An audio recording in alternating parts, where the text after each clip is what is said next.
Felipe, a impressão que eu tive bem, o Tarcísio é o mais bem colocado a princípio, pelo que eu notei aí. Ou seja, se ele quiser ser candidato, ele é um forte, um possível forte candidato no grupo a ser o herdeiro do bolsonarismo. Mas há quem diga que não vai querer trocar o certo pelo incerto. Ele, como candidato a governador de São Paulo, tem mais, a reeleição para o governo tem mais chances, diante, inclusive, desse quadro que você está mostrando aí.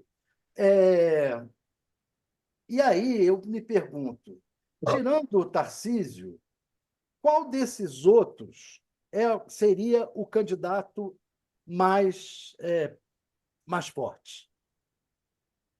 Thales, só para deixar claro nesse ponto que você está trazendo, quando a gente compara o potencial de voto dos candidatos em São Paulo, o Tarcísio tem hoje 49% de eleitores em São Paulo dizendo que poderiam votar nele, contra 43 que dizem isso do Lula e 38 que falam isso do Bolsonaro. Olha que interessante, como o Tarcísio conseguiu superar em muito, no caso do estado de São Paulo, o seu padrinho, né, o próprio Bolsonaro. Agora, quando a gente vai para os outros estados, enquanto que o Lula tem, por exemplo, 47% de potencial de voto em Minas Gerais, o Bolsonaro tem 40% e o Tarcísio tem 21%. Então, de novo, ele é um candidato mais bem posicionado pela força que São Paulo tem, mas a gente não pode esquecer da história. Na história brasileira, só o Collor foi governador e presidente da República. Serra, Alckmin e Aécio Neves tentaram, para citar aqui três tucanos, e não conseguiram. Né? Então, a vida para governador não é tão fácil assim. Agora, quando a gente olha para o cenário tirando o Tarcísio, eu vejo duas perspectivas. Uma é uma aposta totalmente focada no bolsonarismo, que seria a candidatura de Michele.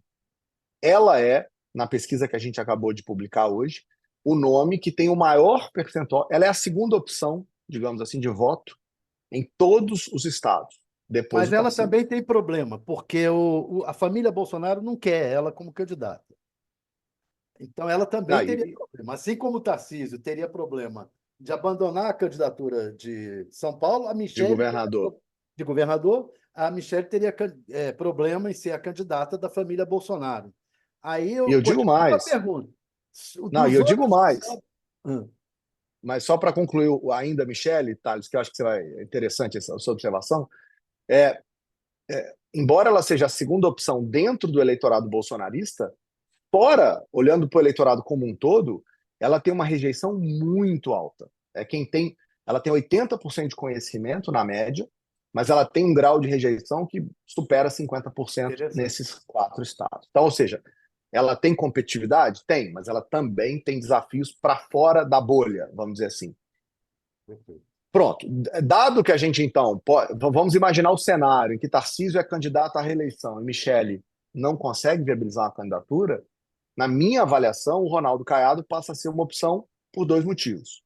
Primeiro, ele é um candidato que facilmente dialoga com o bolsonarismo do centro-oeste do agro e do sul do Brasil. Ele teria o apoio do governador de São Paulo e poderia montar uma chapa com o vice-governador de Minas para tentar, nessa composição, juntar o agro, o sul, o interior de São Paulo, mais o estado de Minas Gerais, para tentarem mudar essa que parece, Thales, será uma eleição, eu já diria hoje, faltam 2 anos ainda, mas parece uma eleição que vai ser muito competitiva.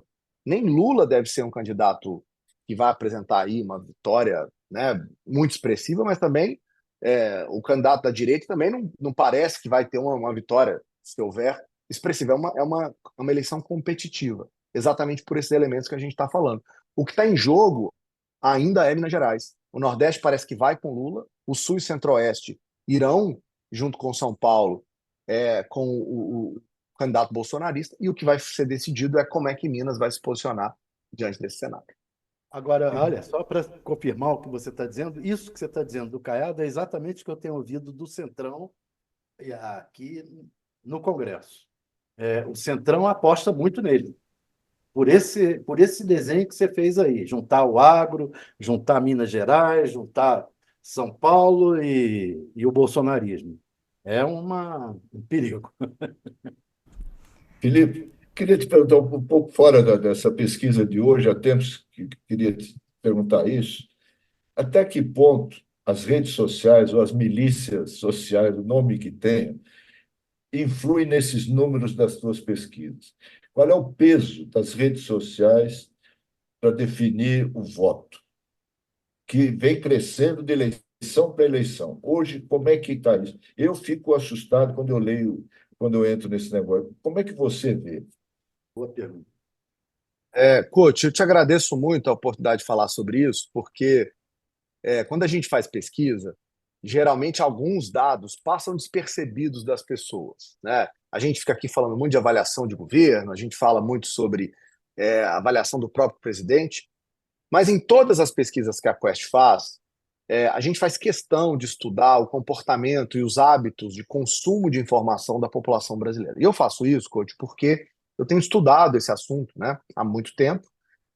Publiquei recentemente um livro com o jornalista Thomas Trauman, exatamente mostrando a força que essa nova era da comunicação tem como determinante do comportamento eleitoral dos brasileiros. A gente mostra no livro uma ultra segmentação de dieta informacional, em que bolsonaristas se informam em alguns lugares, lulistas em outros, eles não conversam mais, não só entre si, eles não conversam nem do ponto de vista da informação que eles consomem, o que gera, obviamente, uma série de consequências políticas, eleitorais e até sociais, né?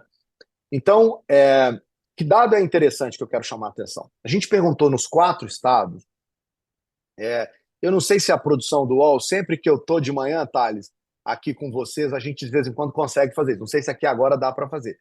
Mas se a produção tiver o gráfico que eu vou citar agora, talvez fosse importante colocar no ar, que é o gráfico sobre como a população se informa em cada um dos 4 estados. Coach, veja você essa informação. No estado de São Paulo, 39% da população diz que se informa sobre política principalmente pela televisão. Em segundo lugar, nas redes sociais, 27%. Em terceiro, sites, blogs e portais de notícias. Então, se a gente compara esses dois mecanismos, em São Paulo, 39% consome informação de redes, sites e blogs, versus 39% pela televisão. Lembrando que nesse tipo de pesquisa, os jornais impressos, por exemplo, aparecem com um percentual pequeno.